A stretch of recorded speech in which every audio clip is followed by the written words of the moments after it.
Three, two, one, go. Hi, welcome back to my podcast, the Bence podcast. I hope you're doing very well. This is my friend, Atis Kovacs. Welcome back to the podcast. Yo, Yeah, what's up, man?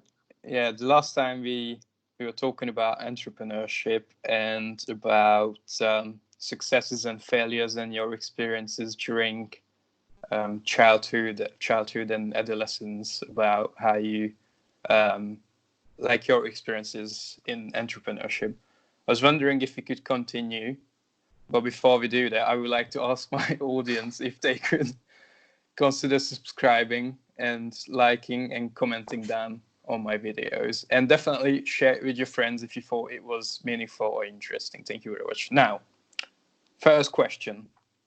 I would like to talk about the whole 9 to 5 rat race, doing the same thing every day. This is the first topic I would like to ask your opinion about. If you could, what's your opinion on a regular job, 9 to 5, and this rat race? I think it's not for everyone, but there are people who are really like that thing if they earn enough money to pay the bills and have fun for their pleasure time and so on. What I told you before about this, I told you that, in my opinion, everybody needs a side hustle, a part-time. A part-time job which you have because you can make money in a short amount of time with high income skills, like I mentioned earlier, like copywriting skills, website creation, SEO, coaching, and so on. Would you, because whenever I think about the 9 to 5, what I actually think about is if you were to graph it, on one axis it would be the time, the other the earnings. And whenever I think about the amount of time you put in, it's proportional to 1 for the amount of money you make. So let's say if you work 4 hours, you make X amount, and if you work 8 hours, you make 2x. So it's basically, it scales, how does it called? Linearly is what I mean. And my problem with this is you must work in order to make money. You don't make anything while you're not working. And if you work 10 hours, instead of 8, you only make 2 hours more money. It doesn't increase. So it's not. It stays linear, and this is what I think about. And this is why I don't think having just a normal job, as you said, a side hustle, why it's essential, because you need to have a job or something what you do besides your regular job in order to not have this linear income, but to make it more like so it's exponential. I was wondering if you could share your opinion on this. So at first, I don't think that we need to work plus hours from our 9 to 5 job. Mm-hmm. That's why I said we need to learn a high income skill which can make us a side hustle, which like part-time, which like a part-time job, but it's not really is, because the money you make can be a much more bigger if you better at that skill. So in my opinion, if you start out, you just put the working hours. So you finish with your 9 to 5 job, and you're at home, some pleasure time, and in this time when you're not work, you should improve this kind of skills. And at first, you So won't make. would you say first of all you would have to invest in yourself to learn a skill what could Yes, generate? So yes, but and do you no think? money, no money return in the beginning. Mm-hmm. In the beginning, it's like a bank, but you not put money in the bank. You put your time in the bank, Mm-hmm. and it will pay off. I just know it. It will pay off if you put the hours on. You will obtain the skill, and with this skill, you can make a decent amount of money, and you won't be as exhausted if you would work for plus hours with a fixed price per hour. And that's my problem with 9 to 5 jobs, that it has a fixed hour, a fixed wage per hour. Yeah. And the side hustle, it's it's upon it's upon you that So how much money you make, how so what? much time you invest in these skills, and how can you master it. But what it sounds like what you are saying is that you would, while you are learning this side hustle, this secondary high income skill, it wouldn't be to exchange this skill, this knowledge for an employer. You would employ yourself. So you would Kind of, yes. let's say you learn how to make websites during. Freelance, it's like Yeah, a freelance. freelancing. Yeah. Yes, yes, Yeah. totally. I totally agree because I think, yeah, while you're exchanging your time, it's linear. But if you learn a high income skill, if it you kind of become your own boss. Also, you have to manage your time. And once you learn this, and you can, let's say, put your ads on Fiverr, and then get Yes, people to Fiverr pay is a very £100. good sign. Yeah, £100 for you to make websites, and the more websites you make, the more money you can earn. So it's not linear, but more like it's a steeper curve than linear. Is what it sounds like you're saying is.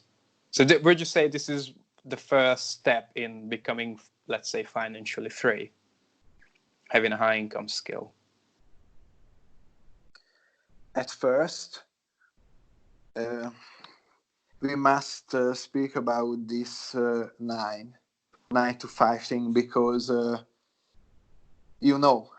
there is one person who earns $2,000 per month, but there is another person who earns like $6,000 per month. So there are also difference between 9 to 5 jobs. Yes, of course. I mean, Yeah, but it's still linear. The amount of time you put in it still correlates to the amount of money you make. yes, So still one to one. it needs a big amount of time when you can level up in your income with a high income skills, in my opinion. Mm-hmm. I don't know much about it. I can just say what I heard, and from what I know about these freelancing jobs, and these online marketing skills, that you can make a decent amount of money in a short amount of time. Like I mean, you can learn this high income skills in like under 90 days. I really mean it. I think Well, you can learn, but I it's don't think you it's can a charge a lot in the beginning. yes. You So it still takes loads of time, because maybe in the beginning you can charge, let's say, £100 to do a website, but like 3 years down the road you might be able to charge 500 because you built yes, up experience and the portfolio. portfolio. Yeah. You need at first, and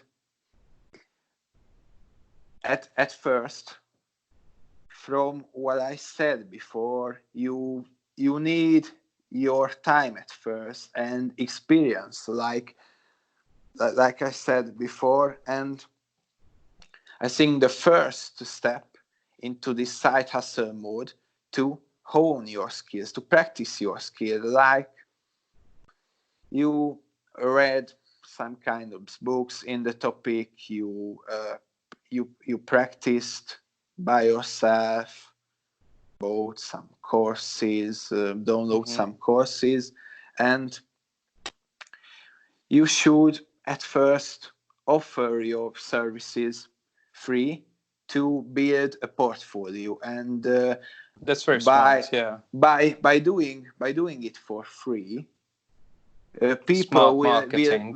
will hire you, and Yeah.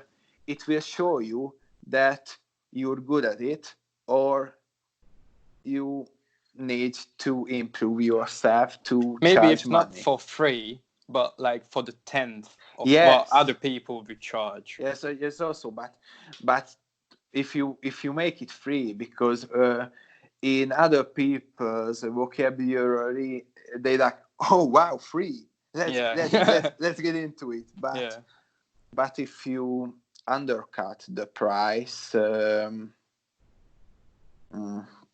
might you tell the wrong compare. signal. That you're Maybe not as yes, good as I others. think it's better to do it free than undercut. It could work, but there will be people that they have a price in their mind, like for example, they have a price in their mind that they can easily, like, pay you $1,100 to build an easy website, and you make it like $30. They will like, oh, that would be a piece of shit. Yeah. Because but if you're honest and starting out, they will give you a chance, I Yeah. think. It's And like, if you it's a win-win. yeah. Yeah.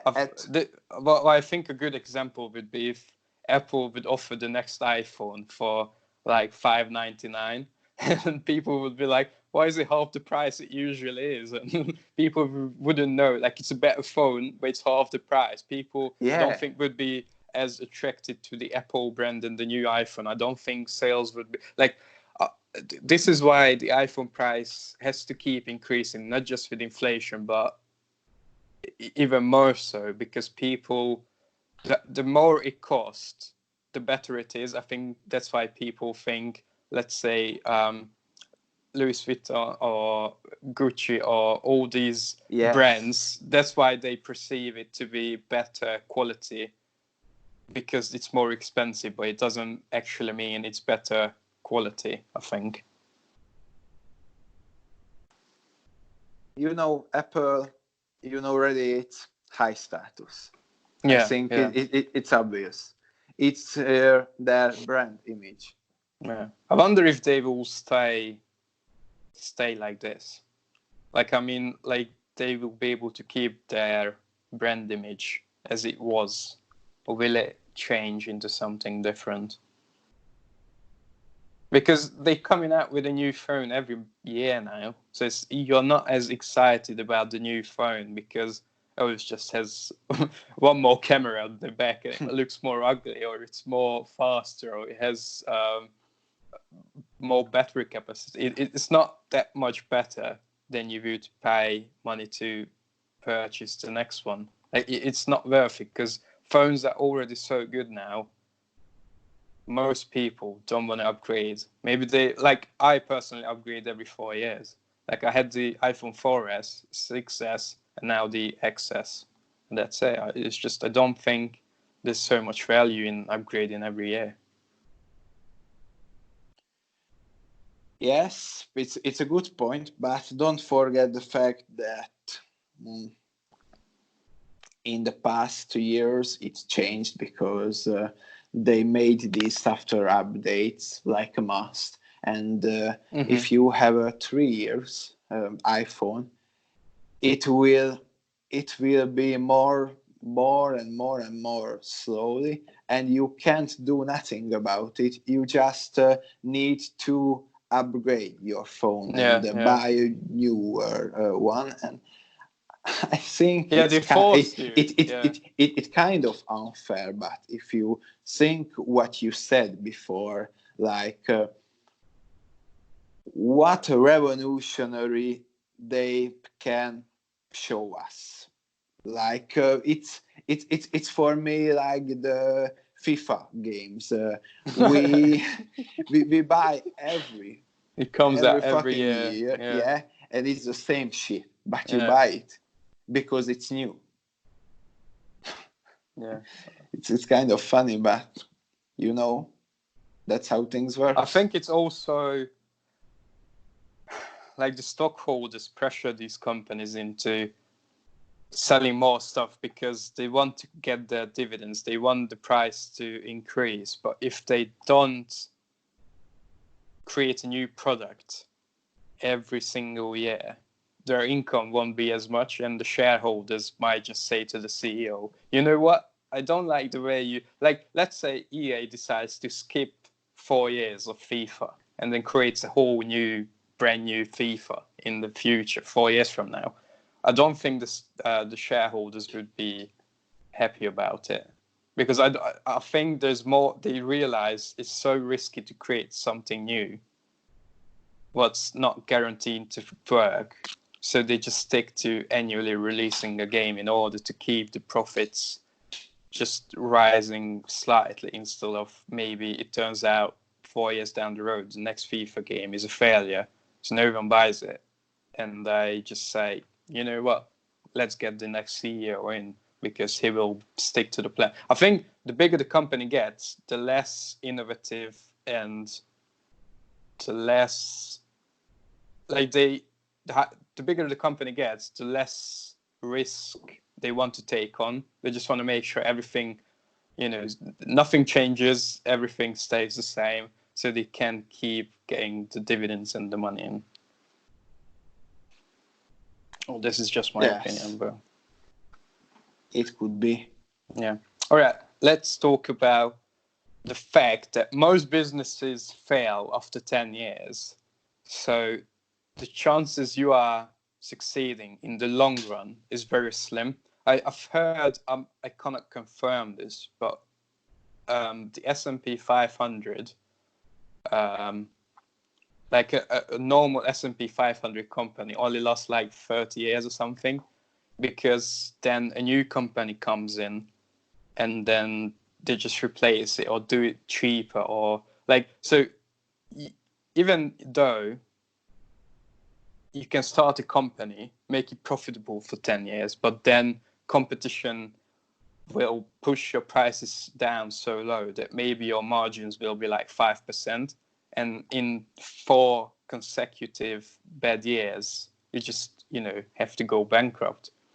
And I think in the future, because of the internet and the world is so, it's a lot faster now than it was, I just think this time will get smaller and smaller. So in 5 years, new companies will come, grow huge, and then another company will come, and then they will just destroy this company who used to be huge before.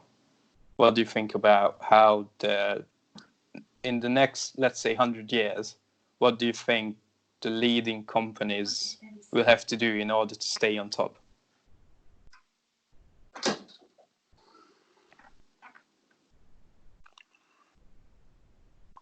but it depends on the company you make. Like you speak about companies like Apple, or you can speak about like a local company with True. Yeah. with just a name around it. But I don't know what's the point here. What you're talking about? You know the Apple So, thing, or just a local so company. what I was trying to get is, we talked about FIFA and the Electronic Arts is, it's a big company and the shareholders want things to stay the same. Don't innovate. Don't change things up. Don't take on huge risk for huge rewards. Just stay the same. Trying to be risk averse. Just stay traditional.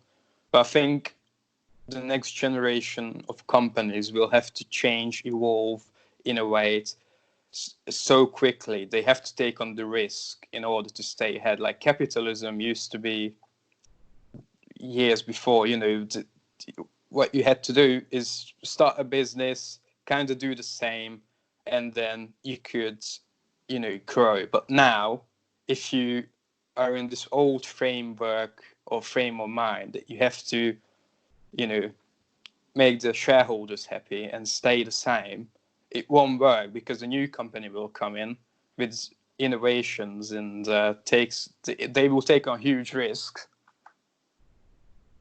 and it might work out, and then they become the bigger than the company who just does things the traditional way. I just want to say I'm on less than 10% of battery now. So I want to hear your opinion about, on the next generation of companies, and then I think we need to stop the podcast because I'm running out of battery, unfortunately.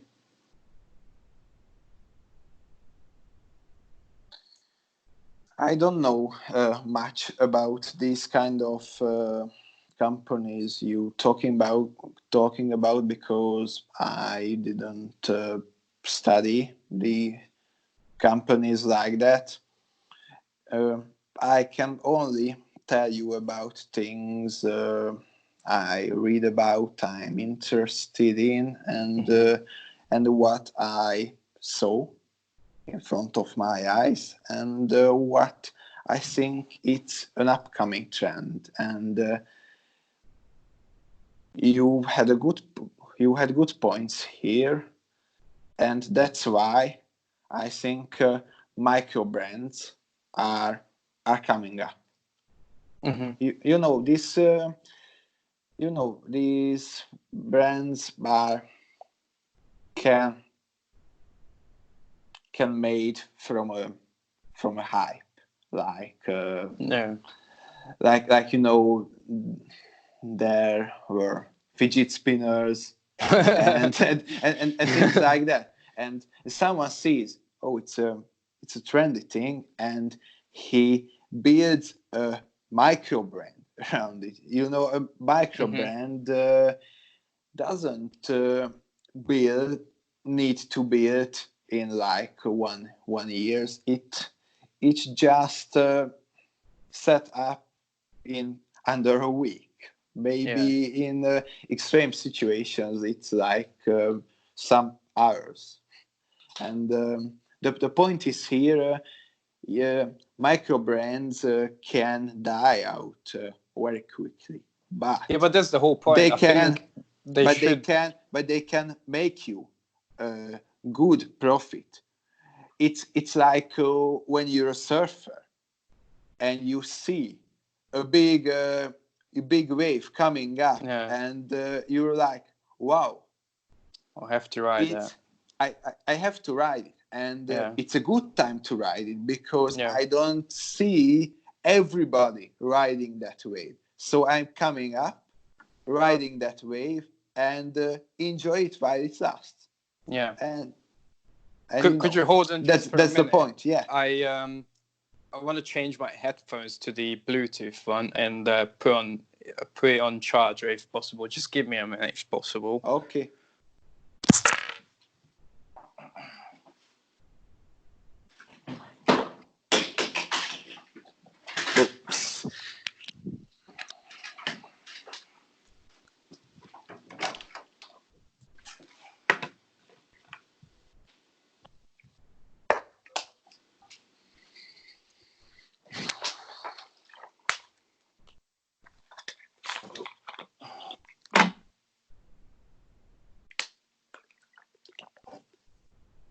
Okay.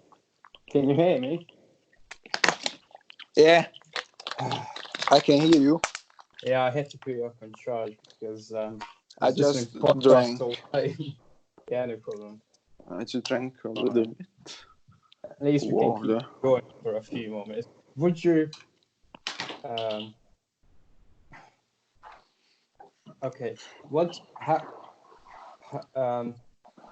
I want to frame this question is, what do you think?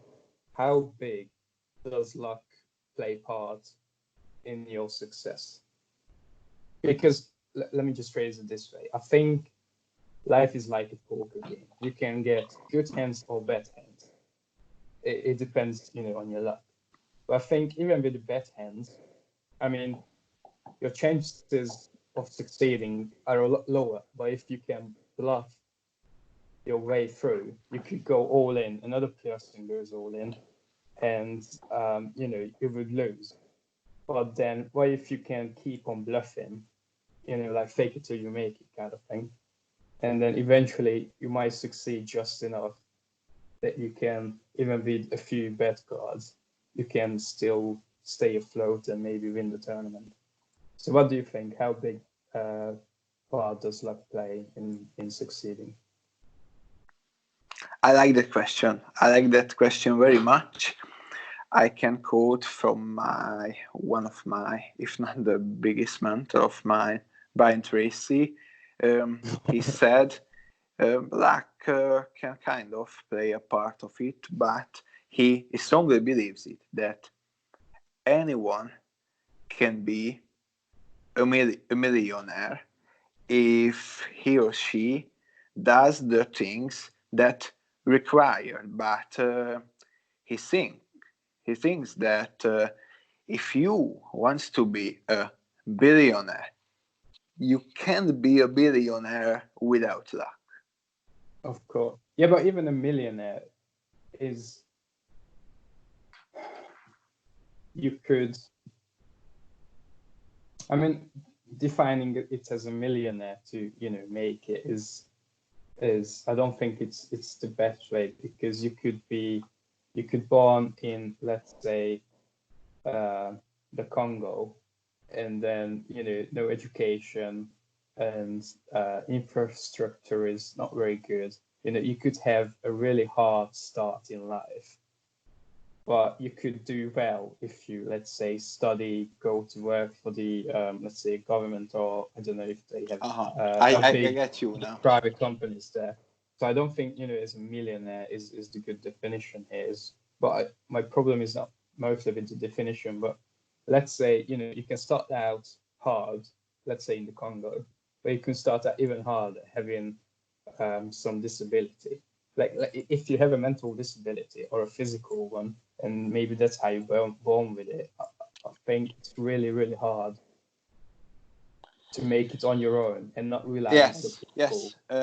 I don't think everyone. I get your point. That's my point. I get your point. I get your point here. You have to born lucky insert. And what if your IQ is, let's say, 80? Like it's not your fault that you're not as genetically gifted than other people, and it will play a huge part in your ability to develop these skills or this thinking, that how to take care of your family and yourself financially.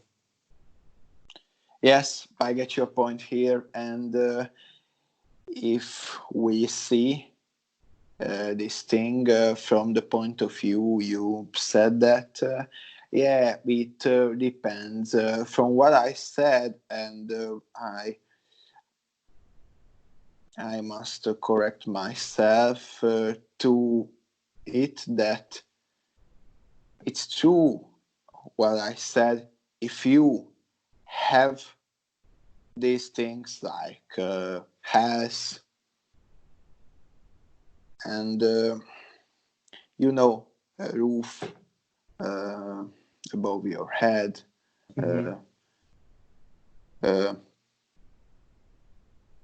kind of healthy environment, a good economy around you, not parents or someone who who take cares of you. Mm-hmm. And it kind of depends, because if you born in a, you shouldn't be rich, but if you born in a normal family, like you wasn't really hungry ever in your life, and your parents love you, they loved each other, and they could afford to educate you, Mm-hmm. and learn no taught you the basic humanity 101 things. Mm-hmm. It's a kind of advantage comparing to those who had trauma in their life Mm-hmm. in some terms, but they also can make it. But for them, I agree, it's more difficult. But there are examples from also there is this guy who didn't have any legs or arms, Nick Vucinic. Who's this person? Nick Vucinic, if I How do you pronounce it spell well. it? Nick? He's a motivational speaker. But what's his last name? Nick? Nick Vucinic. It's kind of Serbian, I think. Oh, I think I've got that person. Did you? Oh, I know this guy. Okay, yeah, I know. Yeah, you heard some. I'm sure that you heard some stuffs from him. Yeah, I think experiencing difficulty during your life. If I were handicapped like him, Nick Vucinic would be a huge motivation for me, and he's also a big motivation for everyone, because he really lives his life to the fullest. With the disorders he has a wife, he has children, so. Man, can you believe it? Like, there are so many people who come up with excuses why they can't, and this man has a wife, 2 children, successful. His website is lifewithoutlimbs.org. Yeah, it's kind of motivating.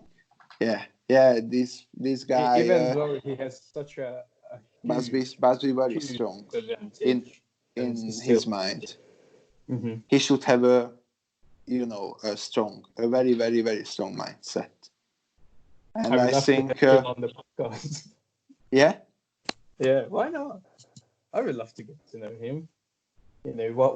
How does he think about what? Like, I can imagine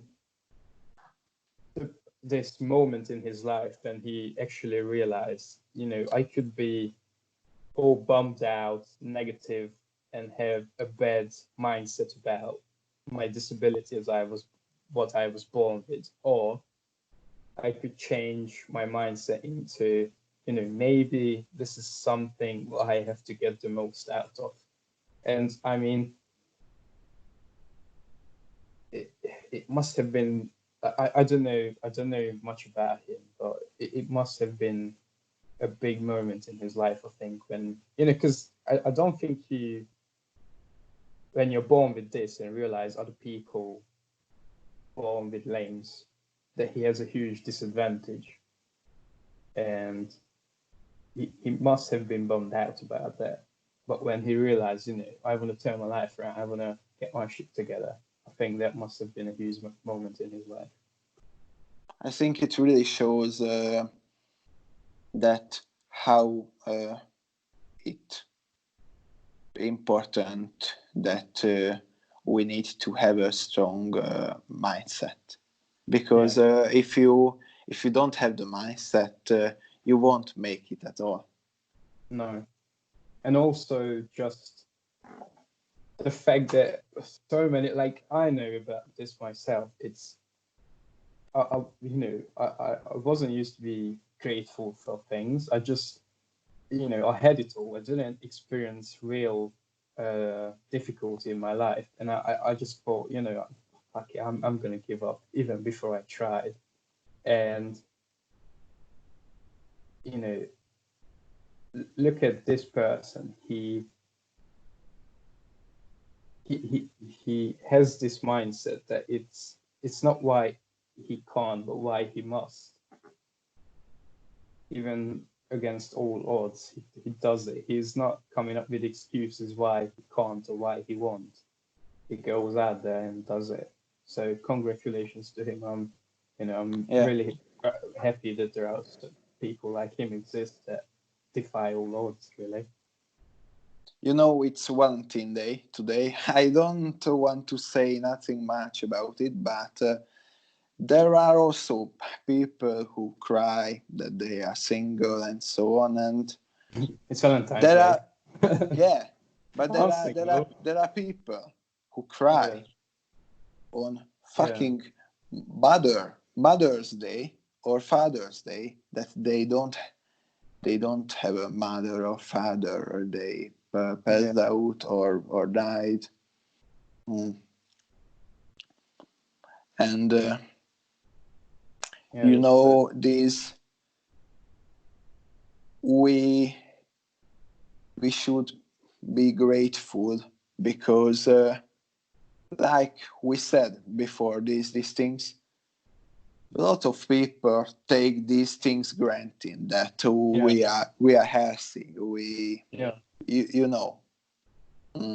we have we're not blind, we're not deaf, we are not we don't have a mentally disorder or any disorders at all.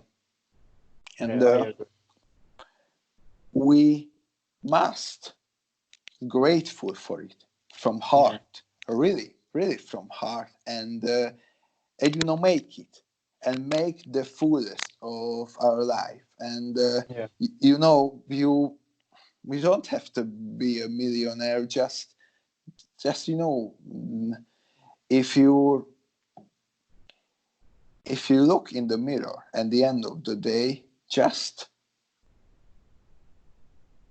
you need to have that feeling that man, I'm really proud of you, that you make efforts daily to improve your life and make the best of it.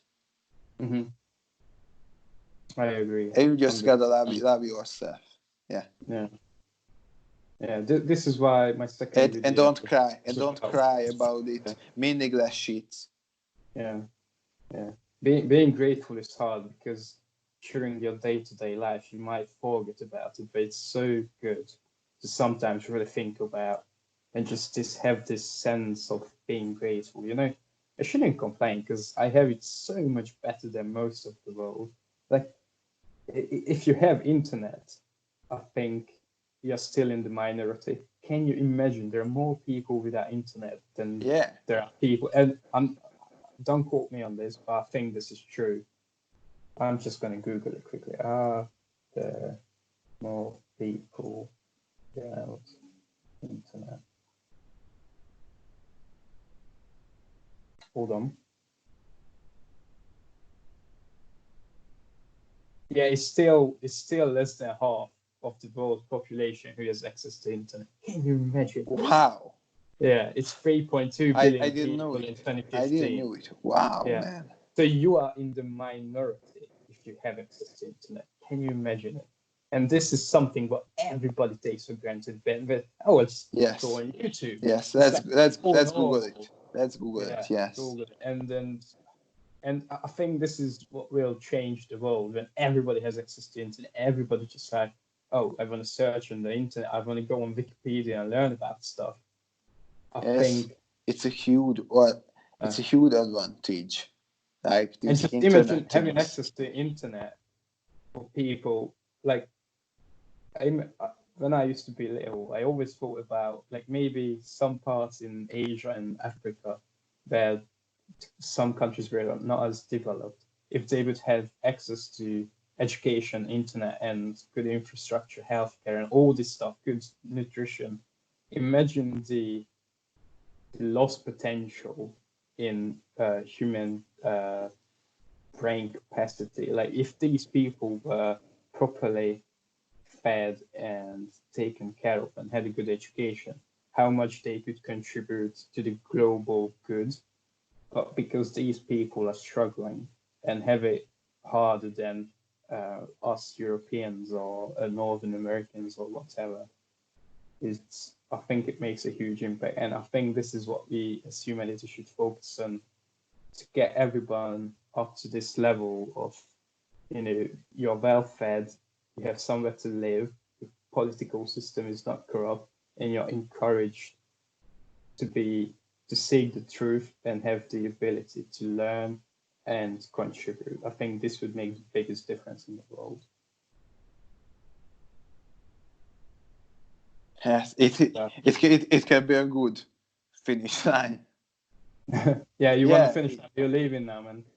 I have maximum 5 minutes. I must go, but I really like Just sorry, go ahead. I really like your monologue. I really like because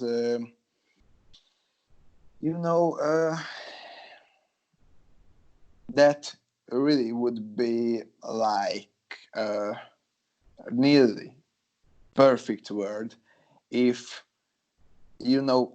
everyone if everyone could have a chance to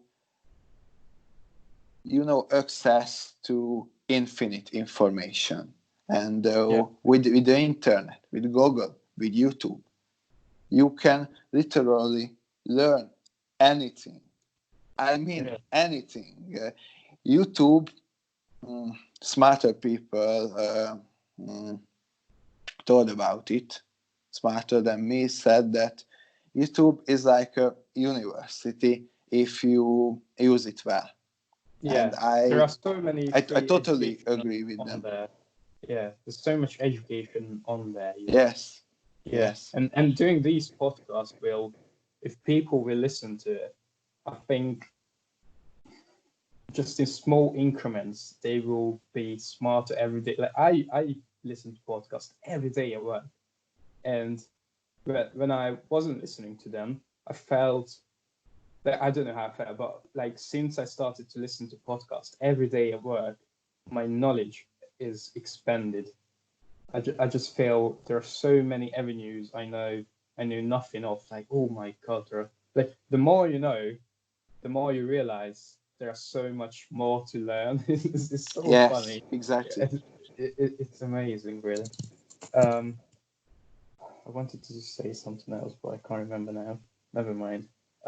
Just as a closing, if you could talk about the importance of art, like you're reading books, watching movies, and thinking about like literature, just music and whatever, like art, painting. What do you think about it? How important are they?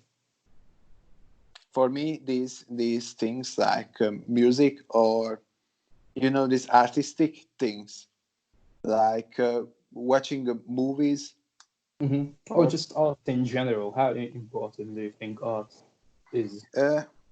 interesting question. For me especially, some people are very onto music. I really like music, and I listen every kind of music from Mozart to Kovacs. So I'm in a wide spectrum. But for me, which I really think it's art, These are that kind of movies. For me, I am an avid movie fan. I could speak about movies like days, like forever, with the right amount of glass water with me. Yeah. Shall we do a list? One of my favorite topic, and also a free time, a pleasure time activity. These kind of good movies, like the masterpieces, like this. Mr. Nobody. Yes, Cloud. I like more Mr. Nobody, actually. But also there are masterpieces like Requiem for a Dream, for example. Shawshank Redemption. Yeah, I really like that movie, and it has a good reason that it's still the first in the IMDb list. People are not stupid. Somehow, majority of people ranked this movie above 9, and it's not inconvenience. Mm-hmm. This is what I think is missing nowadays. The quality movies, what are really meaningful and tell you a story you can think about. Because you just go into a movie, see another superhero movie, like it's the Avengers 69, and it's just studios. This is what I told you. Like movie studios go about, making profits, not about the quality of the movies and how impactful they are. And I think this is what I miss: the quality of movies and music and art. What really makes you think or have a new perspective. This is what I miss in art. They have a new perspective. Mate, about super about super movies, I heard that these Man of Steel is a really good one, and I want to watch it because I heard not from one people that it's not just a hit, but it's also a quality movie. Man of Steel, man. It's a good movie for Valentine's Day, isn't it? I saw all of these superhero movies, but they're so meaningless that I just don't remember anything. Like, it's just I watch it and I. But they say it's a good one, and if you want to pass the time, but it's not. It's more than a superhuman movie. They said. Mm-hmm. Mate, sorry, but I have to go. I really enjoyed the call, and we can speak in the future. Well, if you want, if you invite me. Of course I invite you. I want to have you as a regular, man. Thank you. All right. Thank you, bro. Do you want to maybe give out your Instagram or something where people could go to check out? Maybe later, because this time I don't really. I don't really use social media, but if I will, my mate, if I will use it more regularly, I will put my Instagram. Okay. Yeah, but it doesn't hurt to get followers. I mean, I don't care about the followers. I care about quality content. It's just a number. Quality over quantity. I most definitely agree. If you want to make yeah. All right, man. Thank you very much for your time. I enjoyed it most. Definitely. I appreciate it. Yeah, I think we need to do this more often. At least Okay. like once every 2 weeks, I think, would be a good Okay. like a target to aim for. All right, man. Thank you very much for being on the podcast, and I wish you a good night and have a good party. And don't get through them. Thank you And for get to having go. me. If Okay. it's Valentine's Day. Okay, I All will right, man. take care of Peace out. myself. Peace out, bro. Bye. Bye.